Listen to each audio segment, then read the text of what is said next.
عشق اور ارتضا اور اسماعیل میاں، آپ کا یہ سوال ہے.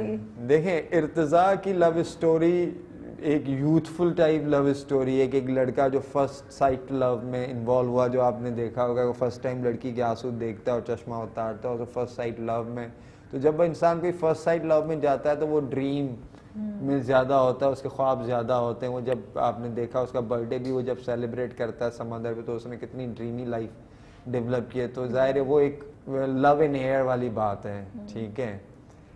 لیکن صرف یہ نہیں ہوتا کہ بس لو ان ایئر ہے یا یہ ہے، اور بھی چیزیں ہوتی ہیں. اور جہاں تک اسماعیل میاں اور مشک کی محبت کا سوال ہے، تو اسماعیل میاں کا بھی لو ان ایئر ہے، لیکن وہ ایک سلجھا ہوا ہے. اس کے 3 بچے ہیں، اس نے ایک ایکسپیرینس کی ہے لائف. وہ ارتضا کی طرح نہیں ہے جو چیخ چیخ کے آئی لو یو بول رہا ہو. کافی پلانے لے گئے وہ، ہاں کافی پلانے تو لے کر ہی اور جائیں گے. کہہ رہے ہیں مجھے کافی پینا آپ کے ساتھ اچھا لگ رہا ہے، اچھا لگ رہا ہے. اور وہاں پہ اسے کہتی ہے کہ آپ کو پتہ ہے ارتضا کو بھی یہ جگہ پسند تھی، بیچاری کا دل. ہاں. لیکن آنیسٹلی میں آپ کو ابھی بتاؤں، جہاں یہ میری کہانی کھڑی ہے اور اب جو آنے والے جو ایپیسوڈس ہیں اس میں آپ کو اسماعیل میاں سے محبت ہو جائے گی. ہمیں آلریڈی ہو گئی ہے. اور اسماعیل میاں کے جو اب آنے والے جو سین ہونے والے ہیں، جو میں آڈینس کو نہیں بتا رہا، اور جو ابھی مشک قدم اٹھانے والی ہے اس شادی کے بعد، وہ آپ تو ڈرا رہے ہیں مجھے. جی جو میں آپ کو نہیں بتا رہا. اور جس طریقے کا یہ ایک شخص ہے جب اسے پتا ہے کہ اس سے میری شادی ایک حادثہ ہے، اور وہ اس نے خود بھی ڈائلاگ میں بھی کہا ہے، مہا ملک آپا نے یہ لکھا کہ میں قید کرنے کا قائل نہیں ہوں، چاہے وہ محبت ہو یا بیڑیاں ہوں.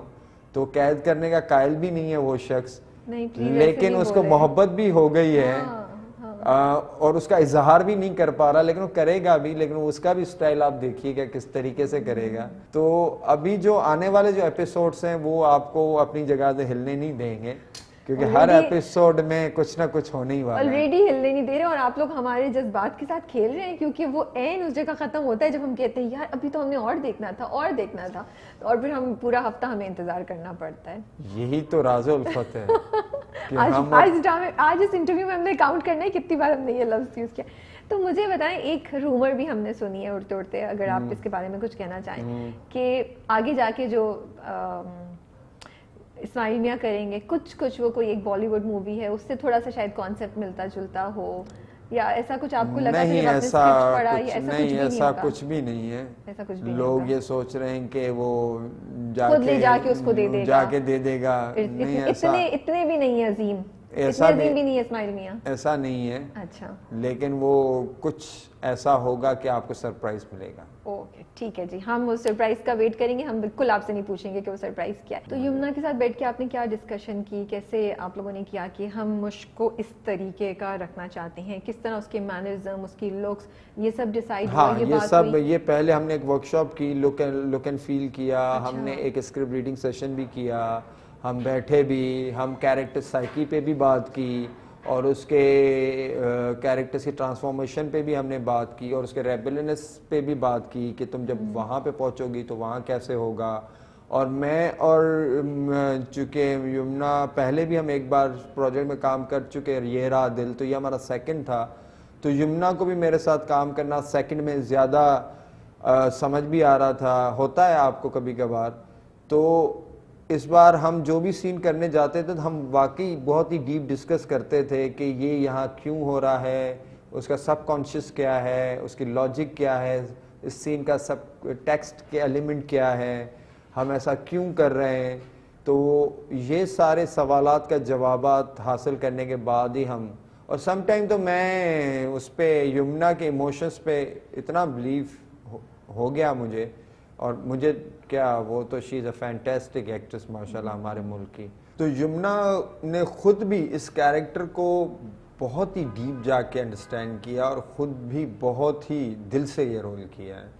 اور وہ مجھے کہتی کہ سراج بھائی آپ دیکھیے گا میں اس کیریکٹر کو نا کہاں لے جاؤں گی. میں نے کہا یار سیریسلی؟ کہتی آپ دیکھیے گا سراج بھائی یہ کہاں جائے گا. اور ہے وہ ہم دیکھ سکتے ہیں اس کی. Exactly. And I love it کہ جو بھی سیکنڈ ہاف چل رہا ہے، جب اس کی اسماعیل میاں سے شادی ہو جاتی ہے تو کہیں بھی یمنا از مشک یا مشک نے وہ اپنی وہ نہیں ایگزیجریٹڈ نہیں ہے، بڑا اس کا ریئل مجھے ریئیکشن لگتا ہے کہ ایک دم سے اس نے چیز کو ایکسیپٹ بھی نہیں کر لیا، جس سے آپ لوگوں نے آپ نے ڈائریکٹ کیا ہے اسکرپٹ ماہا آپا نے لکھا ہے اسکرپٹ کو، کہ وہ ایک دم سے چینج بھی نہیں ہوئی کہ ایک رات میں اس نے اپنی سچویشن کو ایکسیپٹ کر لیا اور اسماعیل میاں کی محبت میں ہو گئی، بلکہ وہ تھوڑا ریبیل بھی کر رہی ہے لیکن وہ ایکسیپٹ بھی کر رہی ہے. So it's a nice journey.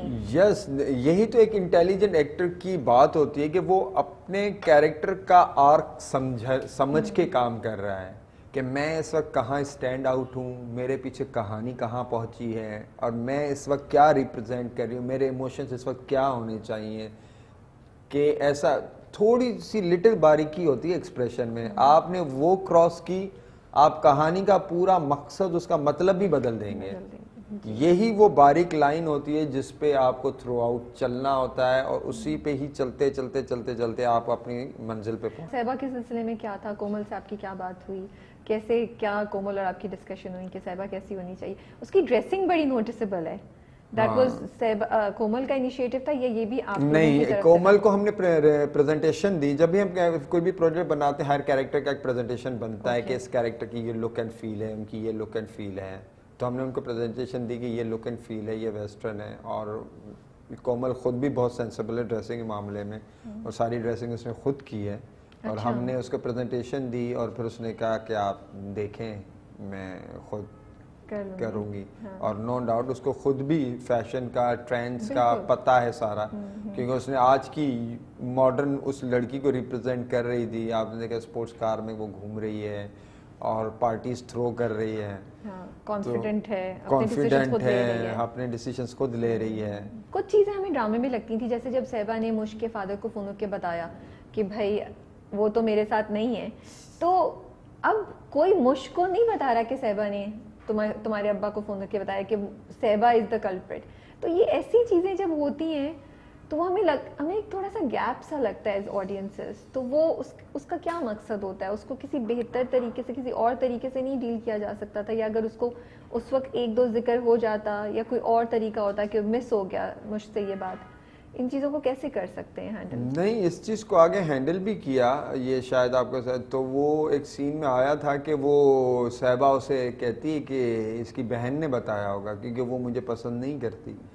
وہ تو اس کو ارتضیٰ کو کہتی ہے، لیکن مجھ کو تو کوئی بھی، نہ اس کی بہن بتا رہی ہے نہ اس کی اماں بتا رہی ہے کہ بھائی صحبا کا فون آیا تھا. اور ہم سب کہہ رہے تھے کوئی بتا کیوں نہیں رہا مجھ کو کہ بھائی. تو وہ باپ نے ڈسکلوز بھی تو نہیں کیا نا کہ کس نے بتایا، یہ تو چیز ڈسکلوز نہیں کی. اور دوسری بات یہ کہ دیکھیں ڈرامہ ہوتا ہے، اس میں کچھ ایسی چیزیں ہوتی ہیں. اب آڈینس کے لیے ڈاکیومنٹری تھوڑی ہے کہ ہم ڈاکیومنٹری کی طرح اس کو سچویشنز بتائیں. آپ کو ہوتا ہے some time you need a dramatic licence, situational licence, and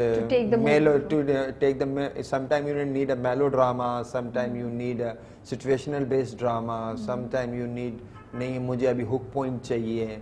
تو جب میں نے اسکرپٹ پڑھی، میں نے ماں باپا سے بھی کہا تھا کہ اس کا ہک پوائنٹ آپ کا بہت لیٹ آ رہا ہے، اور یہ ڈرامہ مجھے لگتا ہے کہ پک ہوگا ہک پوائنٹ کے بعد. تو میرے پروڈیوسر سے مجھے دیکھا، کہتا کیا کہہ رہے ہیں، میں نے کہا نہیں. اب میں کہتا نہیں. لیکن اب بھی آپ دیکھیں کہ شروع میں جتنا بھی تھا اس کا وہ بہت اچھا جا رہا تھا شروع سے ہی، لیکن جو وہ ہک پوائنٹ تھا اس کے بعد سے وہ نان اسٹاپ ہے.